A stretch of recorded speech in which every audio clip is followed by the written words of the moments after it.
अभी हम लोग उपस्थित हैं एग्जाम टूर चैनल पर। आपसे बता दें, यदि आप शिक्षक अभ्यर्थी हैं तो ये सारा प्रमाण पत्र आपके पास उपलब्ध होना चाहिए। अभी आप जानते हैं कि 4 तारीख से यानी कि 9th 10th 11th 12th का प्रमाण पत्र वेरिफिकेशन होगा। तो आपके पास क्या क्या डॉक्यूमेंट्स होना चाहिए इस बात को समझ लेंगे। और इसके बाद यदि आप जाते हैं तो 1 to 5 वाले भी देख लेंगे। आपके पास भी ये सारा डॉक्यूमेंट्स होना चाहिए। कुछ डॉक्यूमेंट्स को हटा देने के बाद इसमें सभी के लिए बताएंगे, वह जनरल हो, ओबीसी हो, अदर स्टेट वाले हो, या ईडब्ल्यूएस हो, या एनसीएल वाले हो, या एससी एसटी हो, या इवन पीएच वाले हो, या फ्रीडम फाइटर वाले हो। कोई भी अभ्यर्थी है तो वो इस वीडियो को देखिएगा तो आपको अंत तक मिल जाएगा। बहुत सारे क्या करते हैं इस तरह देख लेंगे, बाहर चले जाएंगे। बहुत सारा चीज इसमें बताया जाएगा, वीडियो अंत तक देखिएगा, आप ही के लिए लाभ होगा। बार बार जो कॉल करते हैं उस कॉल से छुटकारा मिल जाएगी। मेरे पास सभी लोग फोन कर रहे थे क्या चाहिए, तो अब आप देख ले। सबसे पहले मैट्रिक का अंक प्रमाण पत्र आपके पास होना चाहिए, ये आपके पास चाहिए। एडमिट कार्ड रहे न रहे उससे कोई दिक्कत नहीं, एडमिट कार्ड नहीं मांगा जाता है, वह केवल एग्जामिनेशन में प्रवेश करने के लिए है। इस सब का यहाँ बीपीएससी वाला एडमिट कार्ड होना चाहिए, ये बात आप जानते हैं। तो यहाँ पे आ जाइए, मैट्रिक का अंक प्रमाण पत्र आपके पास होना चाहिए, यानी कि मार्कशीट होना चाहिए जिस पर बताया गया है कि आपको कितना अंक आया है, कौन सा डिवीजन है। जब मैट्रिक सर्टिफिकेट का बात करिएगा तो जो प्रमाण पत्र आता है वो भी आपके पास होना चाहिए। लिखा रहता है कि आप फर्स्ट डिवीजन है या सेकंड डिवीजन है या कौन सा डिवीजन है, वो भी आपके पास उपलब्ध होना चाहिए, ओरिजिनल वाला।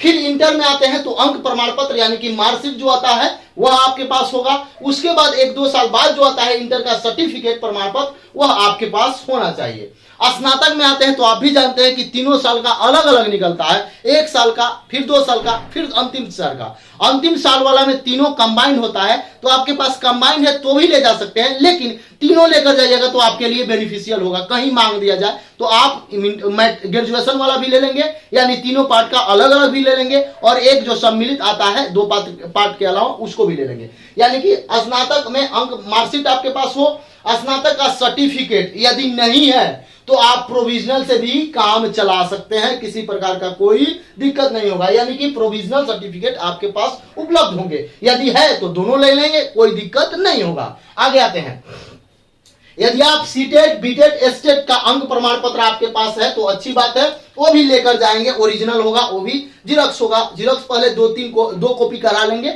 ओरिजिनल को भी लेकर जाएंगे साथ में। यहाँ पे ये सीटेट बीटेट एस्टेट सर्टिफिकेट भी आपका होना चाहिए, यदि है तो, नहीं है तो कोई बात नहीं। यहाँ पे आइए, आवासीय प्रमाण पत्र आपको चाहिए। यदि आप बिहार के निवासी हैं, आपके पास आवासीय प्रमाण पत्र है तो आपके पास आवासीय प्रमाण पत्र होना चाहिए।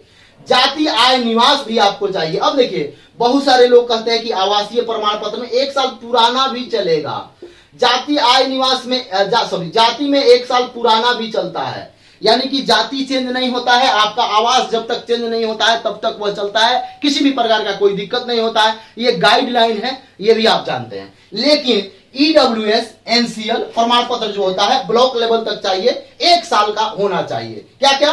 तो एनसीएल ईडब्ल्यूएस आप आते हैं तो वो आपका 1 साल का होना चाहिए। अब आप आइए, एसटी वाले अभ्यर्थी बोलेंगे तो उनके लिए आपसे मैं बता दूं, जाति प्रमाण पत्र अगर है आपके पास एससी एसटी तो ठीक है। फोटो आपके पास चाहिए, कम से कम 8 कॉपी फोटो रखेंगे, और वह आपका नया वाला फोटो होना चाहिए, अच्छी बात है। यहाँ पे आइए, जो अभ्यर्थी पीएच से आते हैं यानी कि फिजिकल हैंडीकैप से, उनके पास उनका प्रमाण पत्र होना चाहिए।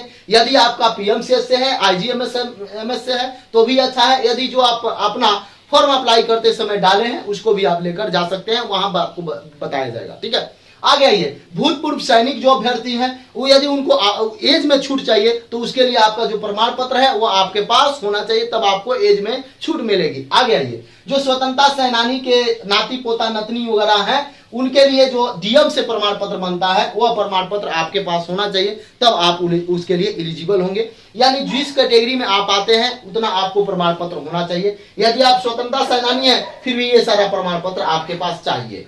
यदि आप भूतपूर्व सैनिक है ये प्रमाण पत्र चाहिए। यदि आप कैटेगरी में आते हैं तो ईडब्ल्यूएस का चाहिए। यदि आप एनसीएल वाले हैं तो एनसीएल वाला चाहिए। यदि आप एससी एसटी में है तो उनका चाहिए। जाति अब ये आप देख सकते हैं जाति और आवासीय, यदि 1 साल पुराना भी है तो चलेगा, लेकिन यहां साफ गाइडलाइन दिया गया था कि ईडब्ल्यूएस और एनसीएल 1 साल के अंदर का चाहिए, यानी कि 1 वित्तीय वर्ष का चाहिए। इसमें जो आय होता है वो 1 साल का गणना किया जाता है, इसलिए इस तरीका से मांगा जाता है। तो सभी अभ्यर्थी से बोलेंगे, जो अभ्यर्थी इंटर वाले देख रहे हैं या 9th 10th वाले देख रहे हैं या 1 to 5 वाले देख रहे हैं, मैक्सिमम अपने दोस्तों को शेयर कर लेंगे, ताकि इतना सारा डॉक्यूमेंट्स वो व्यवस्थित कर लेंगे। यदि कहीं ना कहीं आपके पास होगा, किसी प्रकार का कोई दिक्कत होगा, अब बहुत सारे लोग बोल रहे हैं कि मेरे नाम में थोड़ा सा गलती था, मेरे यहाँ पे गलती था, वहां पे गलती था, तो जहां भी आपको डाउट लगे एक एफिडेविट बनवा सकते हैं, वहां पे आप दिखा सकते हैं। थोड़ा सा अगर फॉर्म भरते समय कहीं ऑनलाइन करने में नाम में मिस्टेक हो गया है